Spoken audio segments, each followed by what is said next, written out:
Bom dia, pessoal. Vamos começar mais um vídeo da Vendler Projetos. A Vendler Projetos, ela tem 42 anos de existência e já participamos de muitos eventos, muitos projetos de alvenaria estrutural desde 1978. No início da empresa, e paredes de concreto desde 2007, quando começou essa etapa das paredes de concreto no Brasil. Participamos das reuniões de norma, e esse vídeo é exatamente sobre a norma de alvenaria estrutural, a 16868, que foi publicada semana passada, e também participamos da 16055, paredes de concreto, onde a gente é o coordenador da parte de projeto.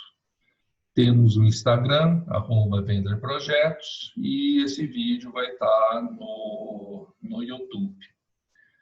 Esse trabalho é fruto de um treinamento da Vendler Projetos que nós fizemos em fevereiro com o engenheiro Guilherme Parasequian, que foi o coordenador dos trabalhos da norma de alvenaria estrutural. E com esse enfoque, nós pegamos as telas principais, as alterações da 16868, e estamos aqui passando para vocês. Tá? Nós tínhamos duas normas para a alvenaria estrutural de blocos de concreto: a norma de projeto, a 10.837, que estava valendo desde 1989, e a de execução e controle, a 8798, que estava valendo desde 1985. Então, vocês veem que estava na hora mesmo da gente fazer alguma coisa, dar uma renovada nessas normas. Uma das grandes diferenças, o que é? Nós tínhamos uma norma para blocos cerâmicos, a 15.812, parte 1 projeto e 2 execução, e tínhamos uma outra norma, a 15.961, também parte 1 projetos, parte 2 execução, para blocos de concreto. Na realidade, agora, o que a gente fez? Agora é uma norma só, a 16.868, vale tanto para blocos de concreto, quanto blocos cerâmicos, e inclusive também para estruturas de alvenaria estrutural de tijolos. Foi um trabalho ao longo de um ano ou dois, e a norma ficou dividida em 5 partes.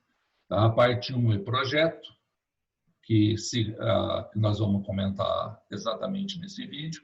A parte 2 é execução e controle de obras, que faremos um vídeo proximamente.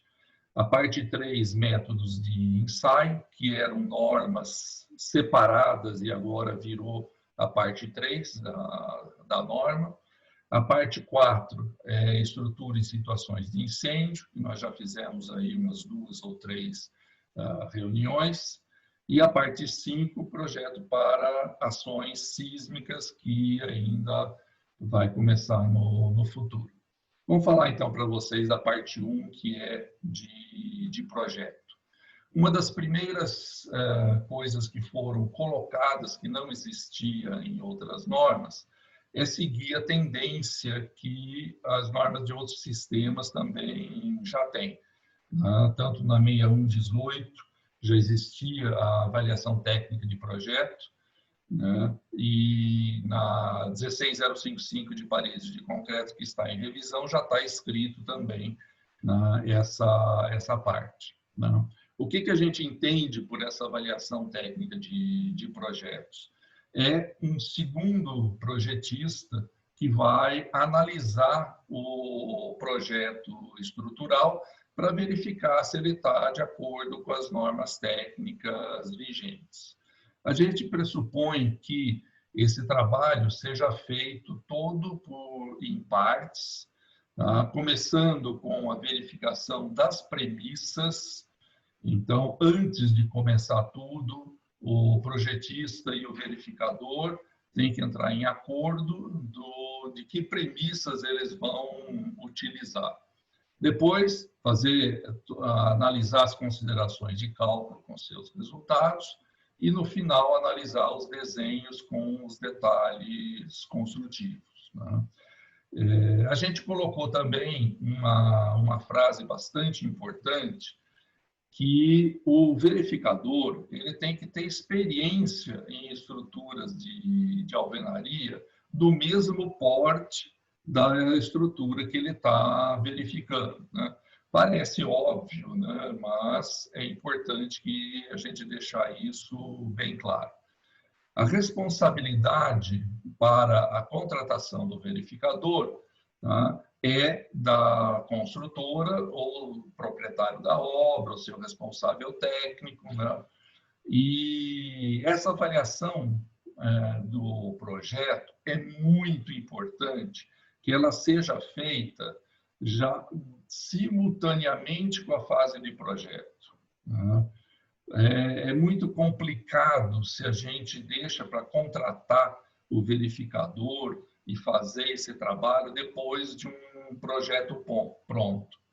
Às vezes, as premissas de um e de outro vão ser diferentes, existem algumas diferenças de métodos de cálculo, detalhes construtivos ainda, tá? Existem diferenças, e se tudo isso já está pronto, e quando o verificador começa a trabalhar, tá? Com certeza, tanto o verificador vai ter muito mais trabalho, quanto o projetista inicial vai ter que revisar todo o seu projeto. Não que às vezes esteja errado, mas são considerações diferentes que dependem de cada um dos projetistas. Outra alteração na parte de material, a parte do módulo de deformação longitudinal, a gente dividiu, diminuindo um pouco o módulo para os blocos mais resistentes, 22, 24, 26 MPa.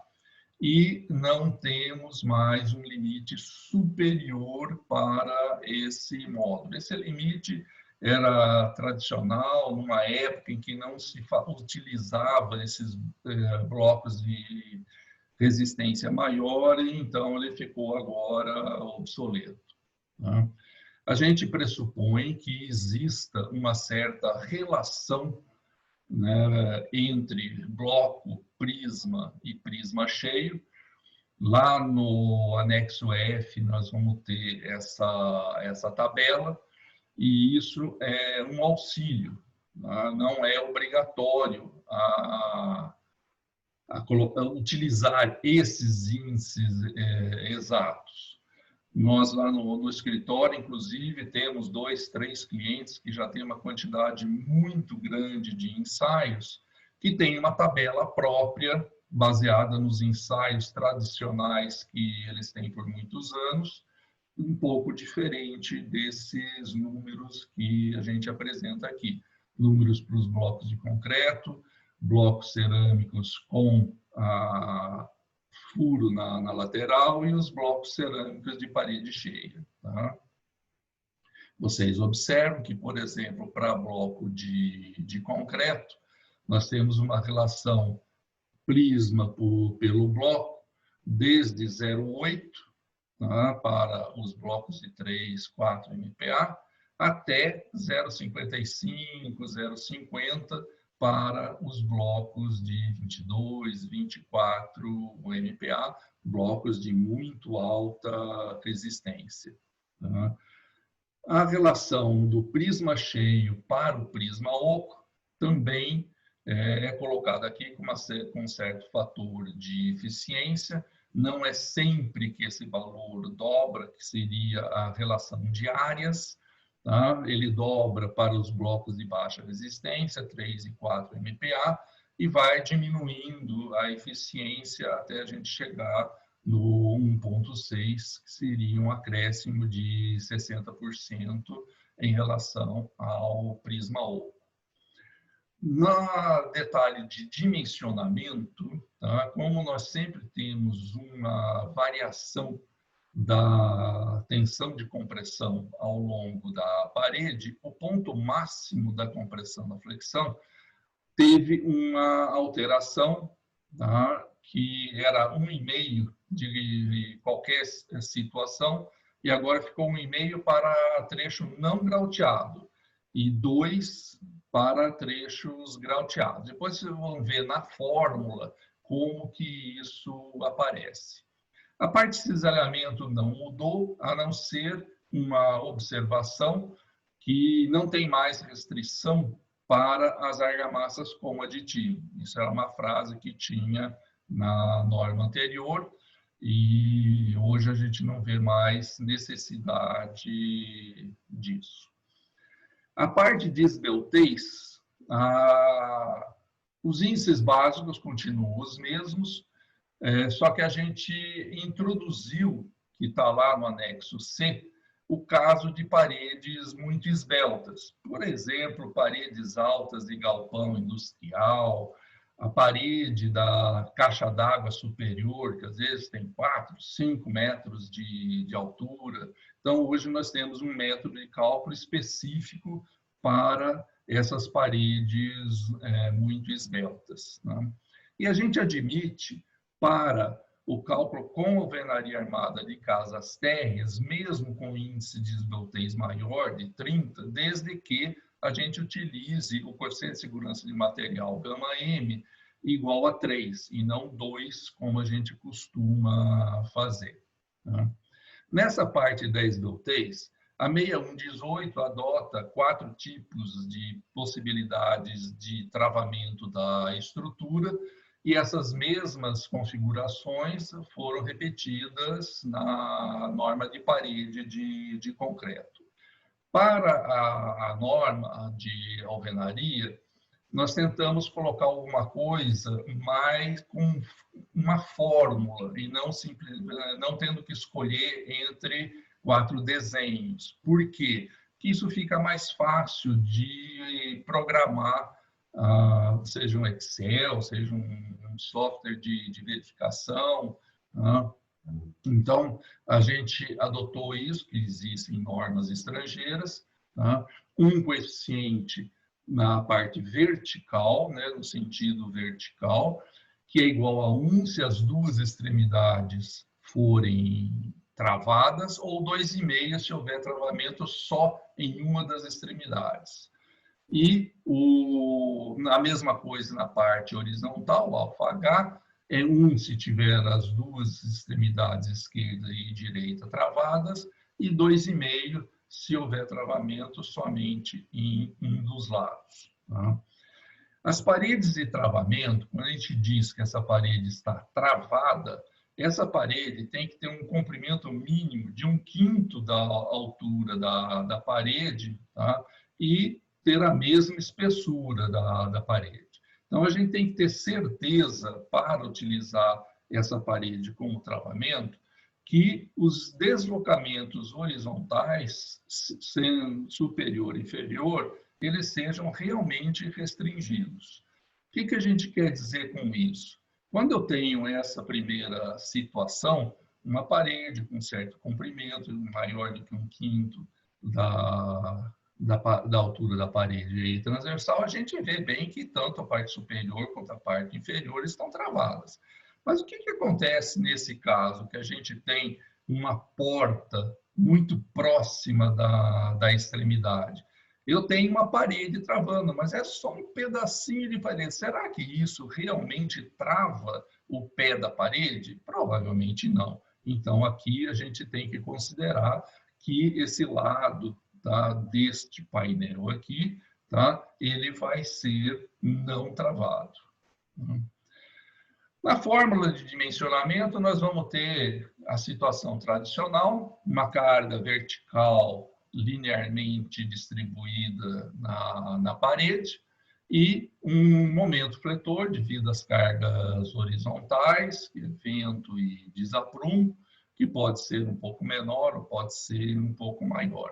O ponto de dimensionamento da compressão máxima vai ser dado pela fórmula da tradicional, tá? N sobre A com um fator R que manteve o mesmo, depois a gente já mostra qual que é, e o M sobre W com um fator K, que é exatamente aquele fator que mudou. Agora é 2 para a região grauteada e 1,5 para a região não grauteada. A parte das ações, ela é a mesma de todas as estruturas, baseada na norma de ações, onde eu entro com coeficientes de segurança um pouco diferente para cada esforço, e vou fazer as combinações necessárias para chegar no ponto de máxima compressão e de máxima tração. Então, para a compressão, eu quero aumentar todos os valores para chegar na máxima compressão. Então, vai ser 1,4 peso próprio na parte de cargas acidentais de laje, e aqui nas acidentais, sempre uma delas com 1,4 e as outras com um psi de redução. Para a parte de tração, aí nós diminuímos o coeficiente da parte de pesos verticais para 1 e continuamos adotando 1,4 no vento, mais reduzido do psi a carga de desaprumo. Então, com as combinações, é lógico que no caso da ação de tensão de compressão, como eu tenho 3 ações acidentais, tem que fazer a alternância, colocar cada vez uma com 1,4 e as outras reduzidas do psi. Então, eu vou chegar num ponto de máxima compressão e máxima tração, que numa parede é sempre simétrico, porque eu posso ter vento de um lado ou vento do outro, pelo menos na maioria das estruturas. Existem algumas estruturas que elas acabam ficando não simétricas, né? E aí eu vou para o cálculo final da resistência, pegando a parte das tensões de compressão, multiplicando por aquele R, que é a mesma fórmula tradicional, tá? E que é o redutor devido à esbeltez da parede. Então, pensando como que a gente desenvolve todo essa formulação, vocês vejam que aqui entrou o FD, que é a resistência da parede, de cálculo. Lógico, a resistência de cálculo vai ser a resistência característica da parede dividido por um γm. Essa resistência característica da parede é uma constante em relação à resistência de prisma. Então, a resistência da parede é 0,7 da resistência de prisma.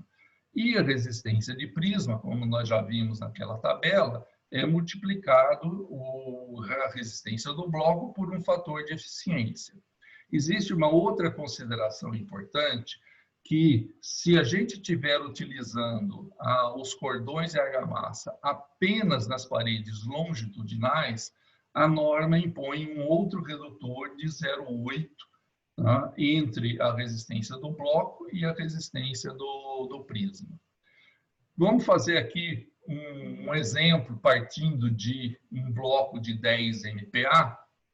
Ele teria, para bloco de 10 MPa, o fator de eficiência previsto é 0,7, então vai dar uma resistência de prisma de 7, que vezes o 0,7 vai dar uma resistência característica da parede de 4,9, que dividido pelo γm de 2 vai dar uma resistência da parede de 2,5.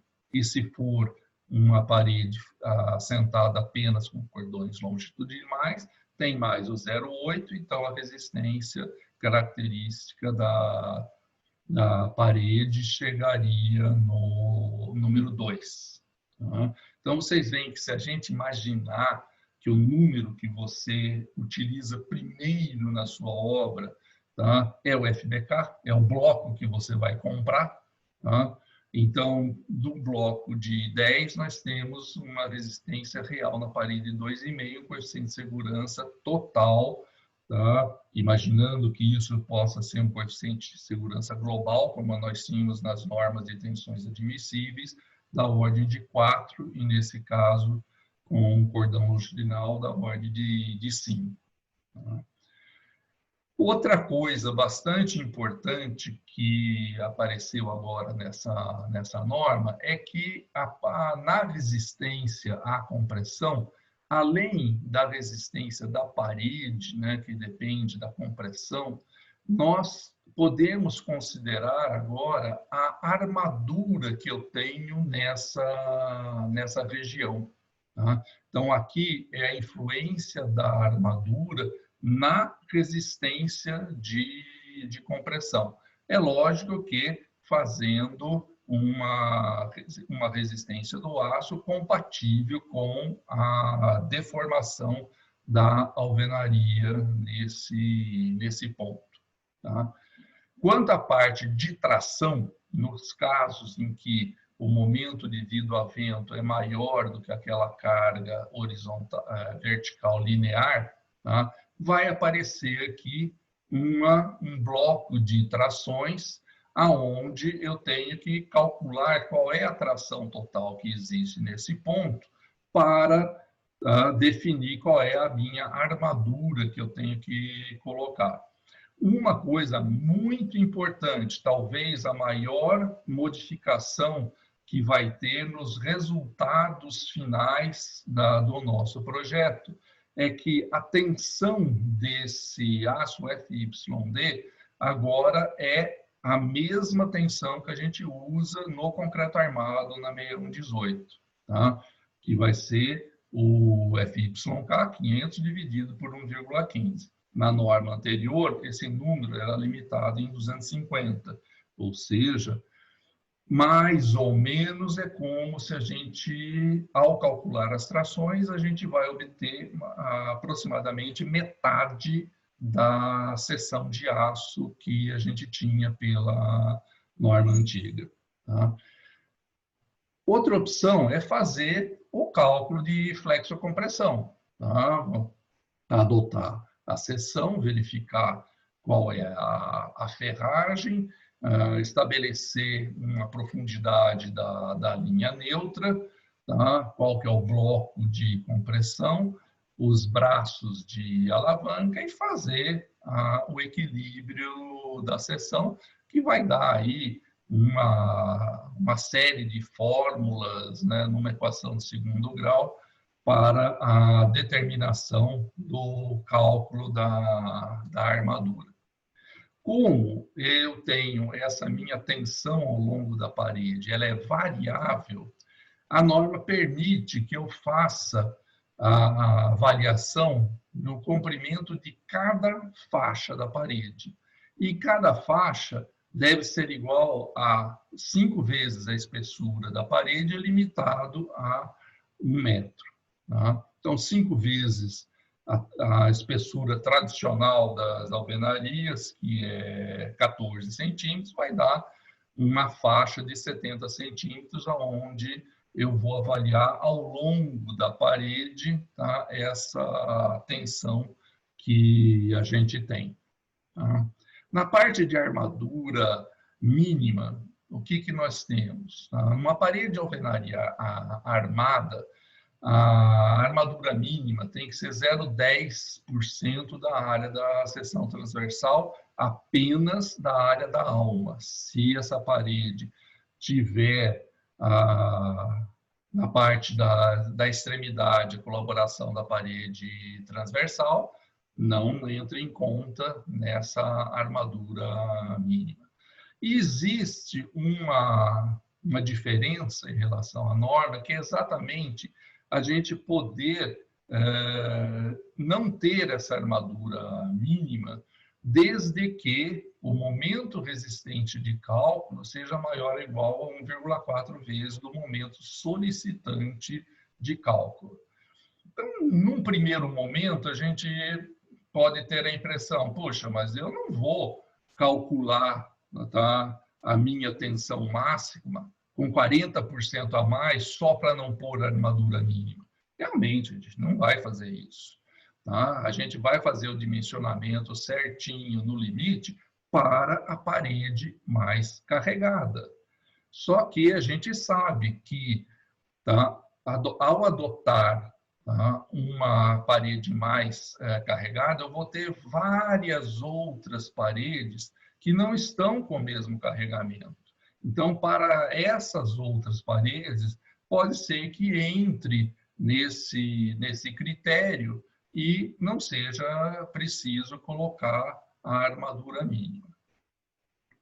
Na estabilidade global, continua a mesma coisa, o γ-Z é até 1,1 para os efeitos de segunda ordem serem limitados em 10% de primeira ordem. A gente tinha colocado uma diferença do γ-Z para fazer uma ideia igual tem na 6118, né, que é um γ-Z um pouco maior, mas com correção dos efeitos de segunda ordem, mas a ABNT não concordou com isso.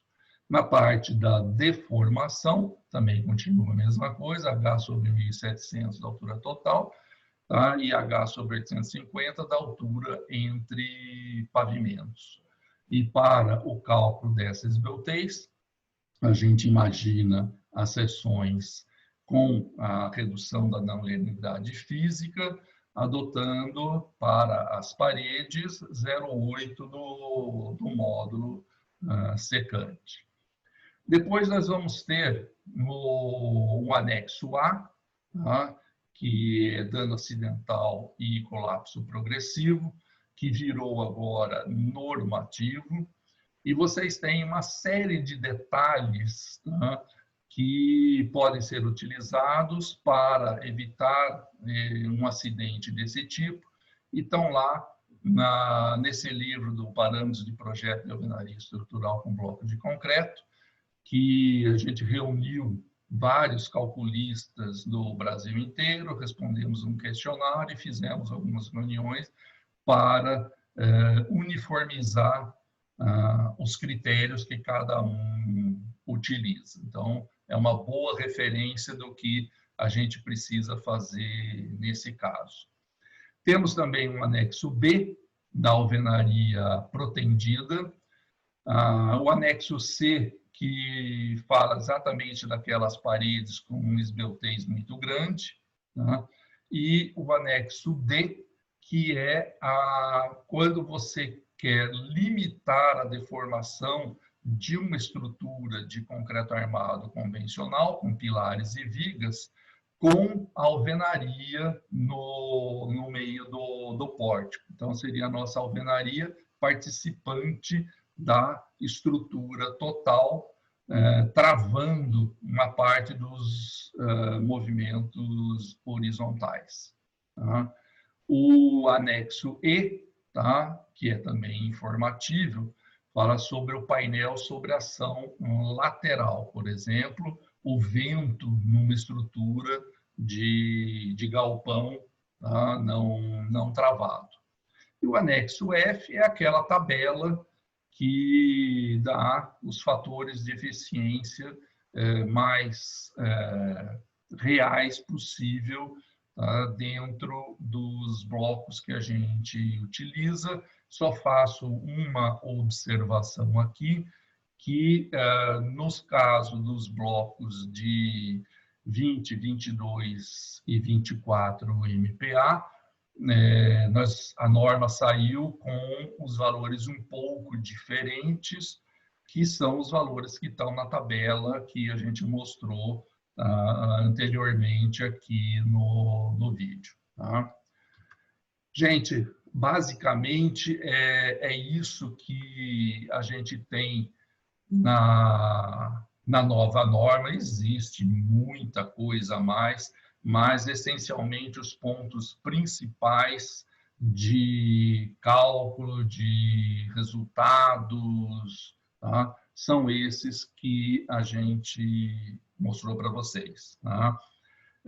Proximamente, nós vamos falar também sobre a parte 2 e 3 de execução em métodos de ensaio, que fica aí para um outro vídeo. Obrigado, gente, e até a próxima.